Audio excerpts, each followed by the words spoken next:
Saudara, sejumlah fakta mengejutkan bermunculan dalam kasus pelecehan yang melibatkan Agus, pria difabel di Nusa Tenggara Barat. Polisi meminta masyarakat tidak ragu melapor jika pernah mengalami kejahatan seksual. Polisi juga menjamin kerahasiaan identitas korban.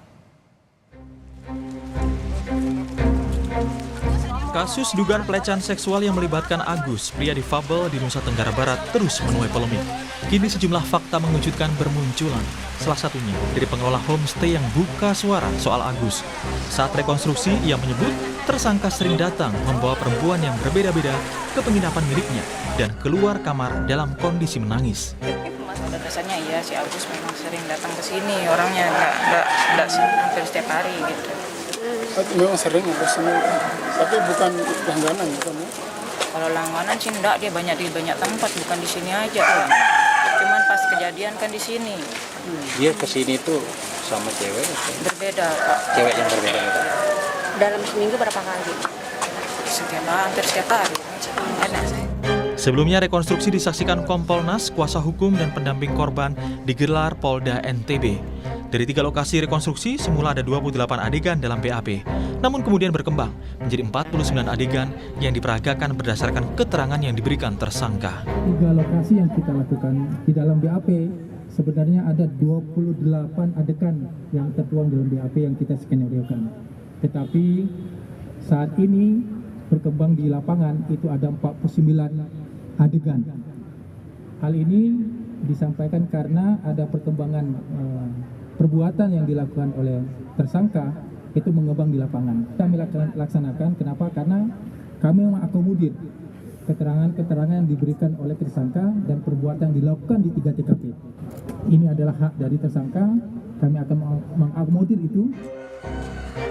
Pakar Hukum Pidana Universitas Trisakti Albert Aris menyebut, sesuai dengan undang-undang, pemerintah wajib menyediakan bantuan hukum difabel yang terjerat kasus pidana dalam setiap tingkatan perkara.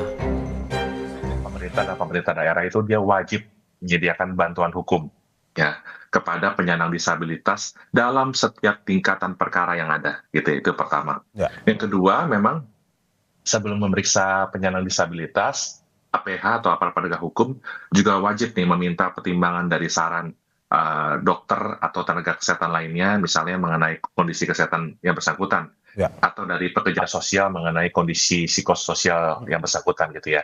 Dan yang ketiga, yang terakhir ini Mas Mario, lembaga penegak hukum wajib menyediakan akomodasi yang layak bagi penyandang disabilitas dalam proses peradilan. Lembaga Perlindungan Saksi dan Korban LPSK telah menerima permohonan perlindungan dari korban.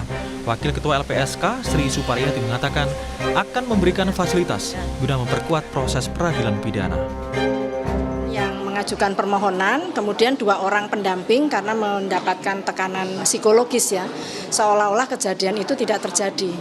Padahal korban menyatakan itu terjadi. Itu yang kita fasilitasi untuk memperkuat proses peradilan pidana, dan saya kira itu menjadi bagian kerja LPSK di dalam menguatkan proses peradilan pidana. Tugasnya LPSK memastikan bahwa keterangan yang diberikan oleh saksi korban adalah berdasarkan apa yang dia lihat, dia dengar, dan dia alami. Komisi Disabilitas Daerah NTB mengungkap korban asusila pemuda disabilitas menjadi 15 orang, 3 diantaranya masih di bawah umur. Polisi meminta masyarakat untuk tidak ragu melapor jika pernah mengalami kejahatan seksual.